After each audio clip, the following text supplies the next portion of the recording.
Hello viewer, I'd like to talk about mentorship. With a YouTube video I got a little bit more time to talk about this because on a reel you only got like a couple of minutes or even seconds. Here I don't. What I'm kind of saying in this instance is it too good to be true, this mentorship, when on my own Instagram feed and indeed some of my YouTube feed it keeps coming in of do you want to do this course, there's a free webinar, join this, buy this book, I'll give you this book, and then we go back again. I'm in Dubai on a jet ski, I'm in Monaco in a Bugatti. Okay, guess what I'm saying is, if it's too good to be true, is it? If it looks like a duck and it quacks like a duck, maybe it's a duck, you know? This is my own personal experience of property development, building a portfolio. It's hard work. It really is hard work. And it's long, and it's drawn out, and it's money intensive. When I say money intensive, you don't suddenly wake up and you've got 100,000 in your back pocket. You say, well, what shall I do? You got to work, you got to find a deposit. Now this is on about building long-term equity wealth, not the quick fix. So all these people are saying, I've got a free webinar, and they're all walking, and they're not in a forest walking their dog. They're in Monaco or Dubai, and they're telling you how beautiful life is.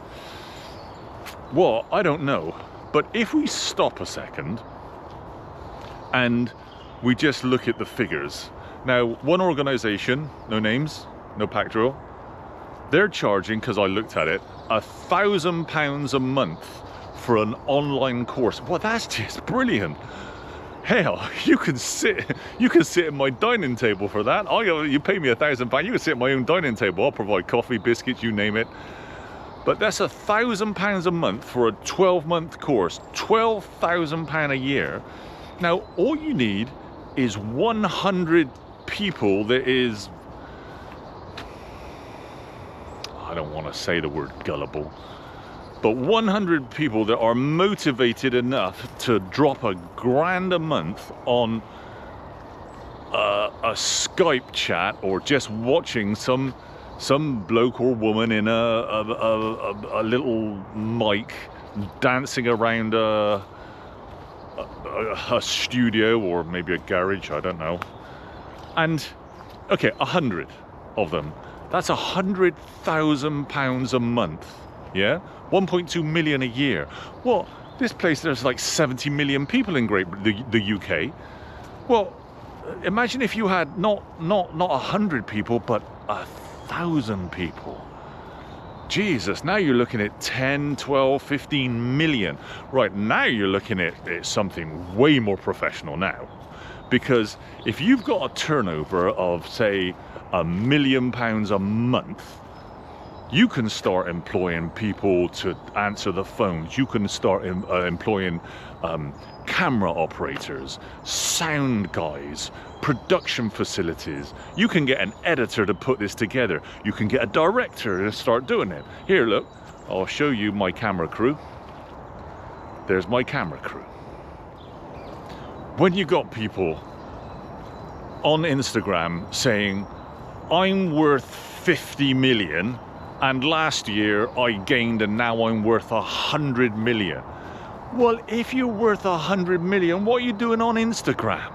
And if you're worth 100 million, why are you trying to sell a book or give away a webinar? Well, you got 100 million, you must be so busy counting your money as to wonder what you're going to do with it. Somebody else, and they're in Dubai. Everybody's in Dubai. Oh, come on. I live in an ex-council house on the edge of an estate. But I built the portfolio the slow way, the hard way. One house after another. And I like to think that the equity that I have been building has been over time, and it's something that maybe I can enjoy in later life, although I'm mostly in later life, and that maybe I can hand something after the Inland Revenue have taken what they need to take down to my children. Well, that's great. Some people don't have children. Well, okay, I don't know what you're going to do. You must have your own plan. But when you are listening to people that are boasting, and I mean boasting, on social media about... There was one post I saw, it said, this is a real instance, it said, tax return submitted, £0 to pay. Well, who puts that on social media? Is that really something you want to boast about? I don't know. Somebody else is boasting, and I mean boasting. They're boasting, and they said, I've rented this house for $500,000 a year. $500,000? Really? If that's true, if it's true, because there's a lot that, you know, if that's true, well, $500,000 on rent? And then I think that same person was in a Lamborghini, and they said, Dad, have we bought this Lamborghini? He said, no, we rented it. So you rented a Lamborghini and you rented a house, and you're saying that we have to follow you, and if you do what I do, you can rent a house and rent a Lamborghini. Again, what I'm saying is, sometimes it's just too good to be true.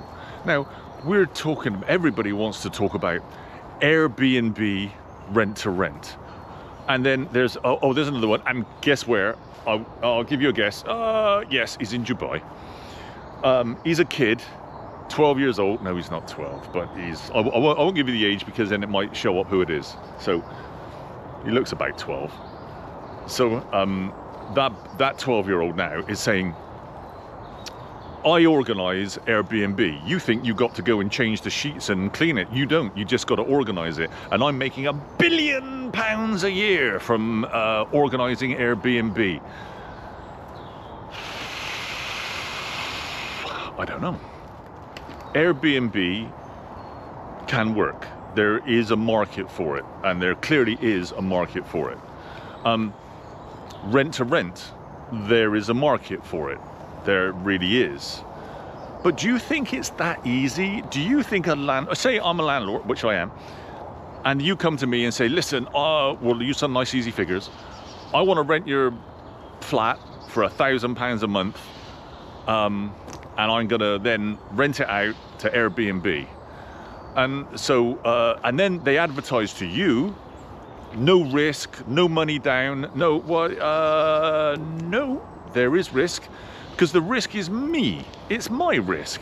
What happens if you get my place and don't pay? Well, it's slightly different because it's a commercial entity, not someone living there. So it's a little bit easier. You're not trying to play with someone's life that they've all moved their family in and now you're ousting them out. So that's pretty damn important. But the risk is mine. And so the first thing I'm going to do is look at your website, look at your business. I'm going to go online and I'm going to find out who's who on Companies House. And when you say due diligence, yeah, there is due diligence there, but it doesn't take much. Within 10 minutes, I can get a pretty good idea of who's who. And when someone says, don't have a website, don't have a limited company, just me, you think, oh, come on, you've been on one of these courses, haven't you? You've been on one of the courses saying, yeah, rent to rent, can I have your place? And you think, well, you're not gonna, have you got your bookings all set out? Is my money safe? And as a landlord, all I'm interested in is two things, yeah? Well, there's lots, but two basic things. Am I gonna get my rent? Is the place gonna be looked after? That's pretty basic, really. There are lots of other things. I mean, we're talking about rent to rent and Airbnb now.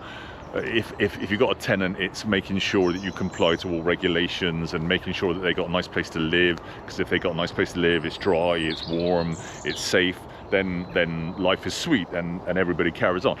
But we're talking about a business now. So if you're renting to a business, I just want to know, am I going to get my money? Is the place going to be looked after? That's it. And so when you get these people advertising about a free webinar, you think, wow, oh, come on. And so what I'm saying to you out there in Instagram land, do you really think that living life on a beach, in a jet ski, on a big boat, telling everybody you're a multi-millionaire, do you really think that's the property portfolio? You're gonna build a property portfolio? These people that are doing rent to rent, they're not building a portfolio, are they? At all. It's just a job. No property investment. It's not property investment because they're not buying any property. They're not buying anything. There's no investment. They're not working out about drainage. They're not saying, right, we're going to buy this place, we're going to do it up, we're going to rent it out, and we're going to wait for the equity to increase. No, it's a job.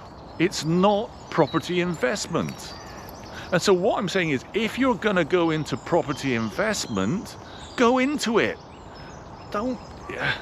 Now maybe I'm doing it wrong. Now there's the other side of the coin. If all these people are on jet skis on some sunny beach, maybe they're right. Maybe I'm wrong. Perhaps you say, well, listen, Mav, you're a bit of a dick because you're working really hard. You're driving around in an old van. You got a nice truck with a nice new set of tires. Those tires are nice. Love the tires. You got a nice new. Actually, it's not a new truck, is it? It's a few years old now. You got this, and these other guys, they're living the life of Lamborghinis. Penthouses overlooking a crystal clear blue sea. Maybe I got it wrong. But sometimes, like I said earlier, if it looks like a duck and it quacks like a duck, maybe it's a duck. In that, if it's too good to be true,